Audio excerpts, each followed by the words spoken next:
12월 31일 하나님의 말씀을 함께 묵상하겠습니다. 오늘은 시편 44편의 말씀으로 함께합니다. 이스라엘이 전쟁에서 패배하였습니다. 패배의 대가는 혹독했습니다. 많은 것을 빼앗기고 잃었지요. 조롱당했고 수치를 견뎌야 했습니다. 한 사람의 삶에 빗대어 보자면 인생 최대의 실패, 고난에 부딪힌 것입니다. 그렇게 시편 44편은 커다란 실패와 좌절 가운데 하나님 앞에 고백하는 이스라엘 사람들의 외침입니다. 그들은 주께서 옛날에 행하신 일을 기억했습니다. 그들의 부모가 또 그 부모의 부모가 자신들의 자녀들에게 전해온 하나님의 은혜입니다. 하나님께서 이스라엘을 약속의 땅 가나안으로 인도하셨습니다. 무수히 많은 대적들이 그들의 앞을 막아섰으나 하나님께서 그들을 꺾으셨습니다. 그렇게 이스라엘이 가나안에 자리 잡게 하셨습니다. 그 땅에서 약속하신 축복을 누리게 하셨지요. 그렇게 하나님께서 이스라엘의 하나님이 되셨고 이스라엘이 하나님의 백성이 되었습니다. 이스라엘이 잘나서 그들의 팔로 스스로 얻어낸 것이 아닙니다. 하나님께서 능력의 팔로 그들을 구원하셨지요. 그리고 이스라엘 백성들은 이 은혜를 잊지 않았습니다. 우리도 인생을 살아가면서 시시때때로 하나님의 은혜를 경험합니다. 그때마다 그저 복받았다고 하나님의 능력이라고 잠시 기뻐하고 지나가선 안 됩니다. 하나님께서 지키시고 인도하시는 은혜를 경험했다면 이로 인해 하나님께 감사하고 그 은혜를 기억해야 합니다. 은혜의 경험들을 통해서 믿음의 뿌리가 흔들리지 않고 자리를 잡습니다. 고난의 순간 여러분이 경험했던 하나님의 은혜가 가장 큰 힘이 되는 것입니다. 오늘 이스라엘 역시 이전에 하나님께서 행하셨던 일들을 기억하면서 용기를 얻습니다. 그리고 하나님 앞에 고백합니다. 하나님이여, 주는 나의 왕이시니 야곱에게 구원을 베푸소서.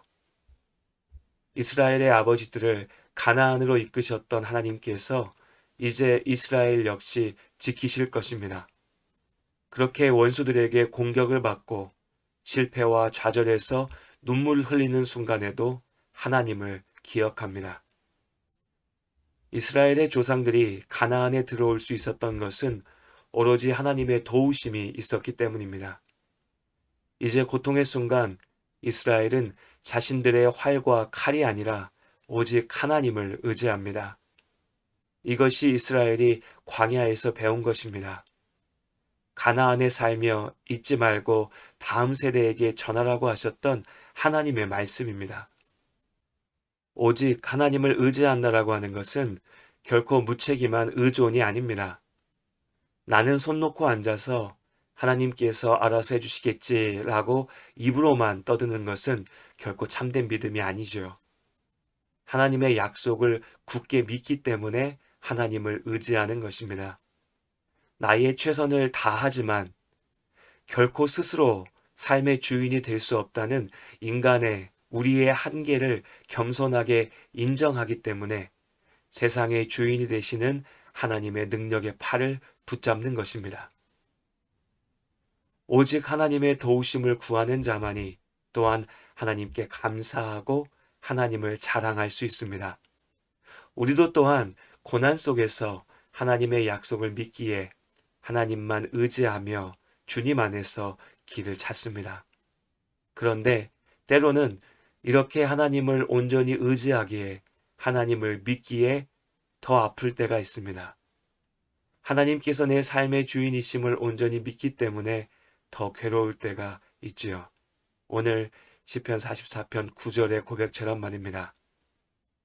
그러나 이제는 주께서 우리를 버려 욕을 당하게 하시고 우리 군대와 함께 나아가지 아니하시나이다. 내가 큰 죄를 지어서 나의 잘못을 깨닫게 하기 위해 하나님께서 나를 치시는 것이라면 어쩌면 조금은 덜 답답할지도 모릅니다. 그러나 오늘 이스라엘의 실패는 결코 그들의 죄악 때문은 아닙니다. 그들은 하나님의 길을 떠나지 않았습니다. 그렇기에 더욱 괴롭습니다. 우리도 그렇지요. 어려움이 생기면 내가 뭘 잘못했나, 내가 하나님 앞에 무언가 죄를 저질렀나 라는 생각을 먼저 합니다. 그런데 아무리 생각해봐도 내가 그렇게 크게 잘못한 일이 없을 때 가슴이 답답합니다. 하나님께서 왜 나를 고난 중에 던지셨나 고민합니다. 하나님께서 나를 버리셨나 괴로워하게 되죠. 욥의 아픔이 여기에 있었습니다. 예상하지 못한, 감당하기 어려운 고난이 계속해서 닥쳐왔습니다. 욥은 괴로움에 눈물 흘리면서 하나님께 부르짖었습니다. 왜 나에게 이런 일을 주십니까? 그를 위로하기 위해 찾아왔던 친구들은 말합니다. 네가 무언가 잘못한 것이다. 네 책임이다. 네가 문제다. 욥은 괴로웠습니다. 이해할 수가 없었거든요. 아무리 생각해도 자신이 무엇을 그렇게 크게 잘못했는지, 물론 자신의 허물이 있겠지만 최소한 이렇게 큰 고통을, 이 큰 고난을 받아야 되는 잘못인지 알 수가 없었습니다. 하나님의 뜻을 이해할 수 없었지요. 그래서 답답했고, 그래서 괴로웠습니다. 하지만 그때 하나님의 뜻을 온전히 이해할 수 없었던 그때 욥은 더욱 하나님을 의지했습니다. 지금 자신은 이해할 수 없지만 사랑과 공의의 하나님께서 결코 자신을 버리지 않으실 것을 믿었습니다. 하나님께서 말씀하시면 지금의 답답함이 해결될 것을 또한 믿었습니다. 하나님의 능력의 팔로 붙잡으시면 지금의 아픔이 나을 수 있다는 것을 믿었지요.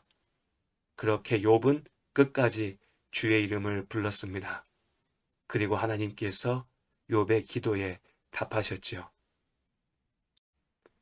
오늘 시편 44편을 노래하는 이스라엘 역시도 마찬가지의 문제에 부딪혔습니다.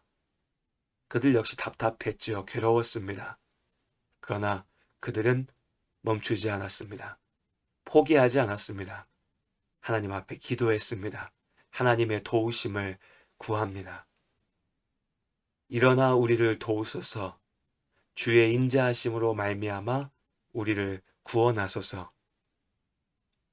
2020년의 마지막 날, 지나온 한 해를 돌아봅니다. 바라기는 2020년 한 해 동안 모든 성도님들의 삶과 가정에 기쁨과 평안만 가득했었기를 바랍니다. 하지만 아마도 여러 어려운 순간들이 있었을 겁니다. 그 중에는 회개해야 되는 회개의 제목들도 있었을 것이고, 또 오늘 말씀처럼 이해할 수 없는 아픔도 있었을 것입니다. 내가 다 이해할 수 없는 그 순간이 더욱 기도해야 할 때입니다. 지금까지 나와 함께 하셨던 하나님의 은혜를 기억하며 지금의 아픔을 고치실 하나님의 은혜를 믿으며 우리가 함께 기도할 수 있기를 원합니다. 우리의 왕 되시는 하나님께서 반드시 우리를 이기게 하시고 감사의 찬양으로 노래하게 하실 것을 믿습니다.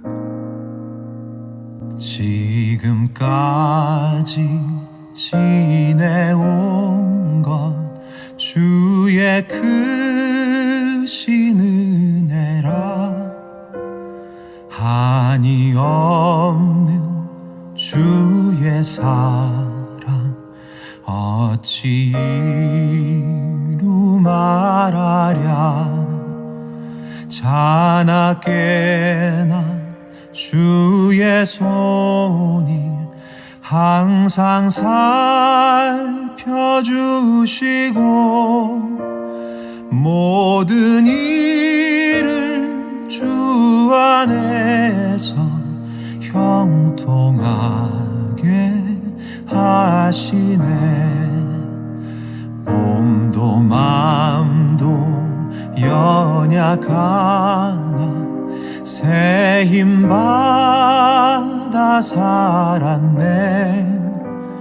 물 붓듯이 부으시는 주 주의 은혜 족하다 사랑 없는 거리에나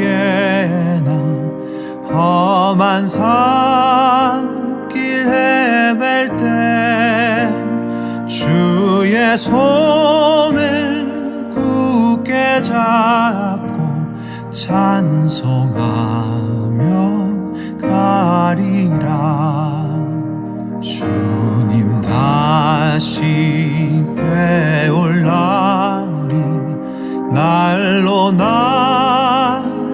다가와 무거운 짐 주께 맡겨 벗을 날도 멀잖네 나를 위해 예비하신 고향집에 돌아가 아버지의 품 안에서 영원토록 살리